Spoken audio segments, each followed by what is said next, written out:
Okay, so we know the power can be equal to energy divided by time. And the energy in this case is the change in kinetic energy, which is equal to 1/2 m times delta v squared. We know the mass of the car is given as 1080 kilograms, and the time is given as 7 seconds. The changing velocity, which is delta v squared here, is equal to v2 squared minus v1 squared. So the v2 squared here is the square of the higher velocity, which is 95 kilometer per hour. If we convert it to meter per second, it should be equal to 95 times 1,000 meter over 3,600 seconds. Since we know in 1 kilometer there are 1,000 meter, and in 1 hour there are 3,600 seconds. And the lower velocity here is 65 kilometer per hour.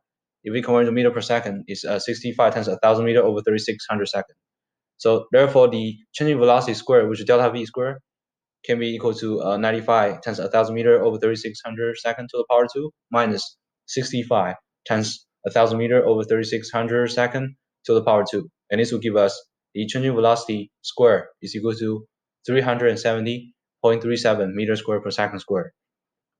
So now let's plug in back to the equation to determine the power, which is equal to 1/2 times 1080 kilogram, and then multiplied by 370.37 meters square per second square over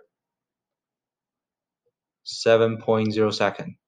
And this will give us the approximately power is equal to 2.85 times 10 to the power of 4 watts. If we convert it to horsepower, is equal to 2.85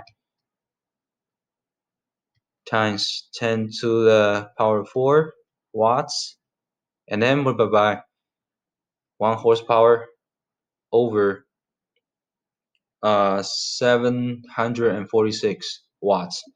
Since 1 horsepower is approximately equal to 746 watts, and this will give us the power in horsepower is equal to 38 horsepower. And this is the answer for this question.